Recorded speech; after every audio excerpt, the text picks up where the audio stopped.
This is a very delicate personal story of mine, so I'm gonna change names and small details around so nobody may recognize it to be me. I'd been good friends with a girl named Jess for almost 6 years, since high school basically.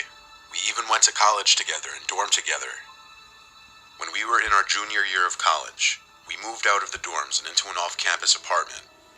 It was a 3-bedroom apartment, and our third roommate was our friend Stacy.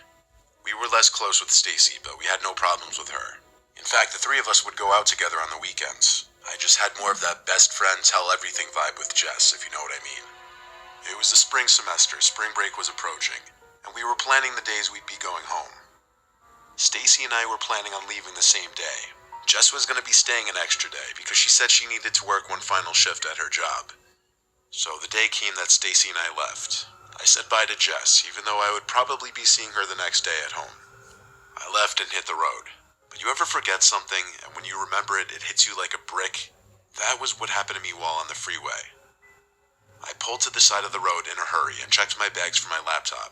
I checked my backpack too. I realized I had forgotten it. I had driven half an hour already, and now I had to go back just to get my laptop. As much as I didn't want to, I had to. I couldn't go almost 2 weeks without my computer. So my half-hour drive back to the apartment began. When I got back, I let myself in and called for Jess, ready to tell her what an idiot I was. She didn't call back, so she didn't appear to be in the apartment. Her door was wide open though. She usually kept it shut, especially when she wasn't home. I checked my room for my laptop up and down, but I couldn't find it. Curiously, I walked to Jess's doorway and looked into her room, and there it was. My laptop was open on her bed, next to her laptop. Why didn't she call or text me? I went to pick it up and saw my laptop was signed in. She somehow got into my account, and then she knew my password.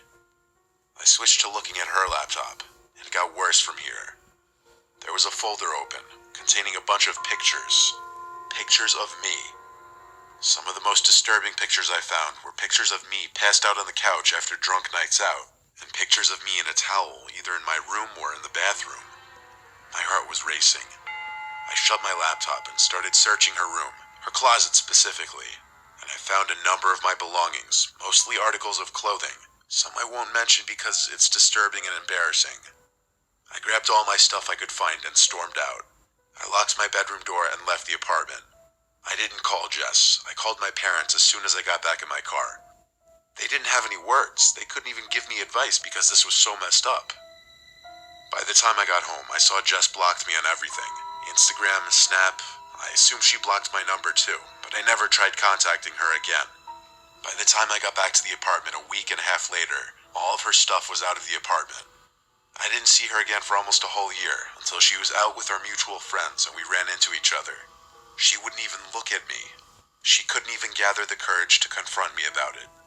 The person that I thought was my best friend for 6 years was a sick, twisted stalker storing lewd pictures of me and stealing my belongings. This brought to light an incident that happened our first month in the apartment. I was drunk after a night of drinking, and I woke up shortly after falling asleep to a sound in my closet. I remembered sitting up, rubbing my eyes and looking around the room, thinking I saw and heard someone in the closet. I was so scared that I ran to Stacy's room screaming because her room was closer. By the time she went to check the room with me, the closet was empty, and Jess allegedly never woke up to come check the commotion. It made sense to me now that she was in my closet that night. I get sick to my stomach thinking about all the things that she may have done that I will never know about.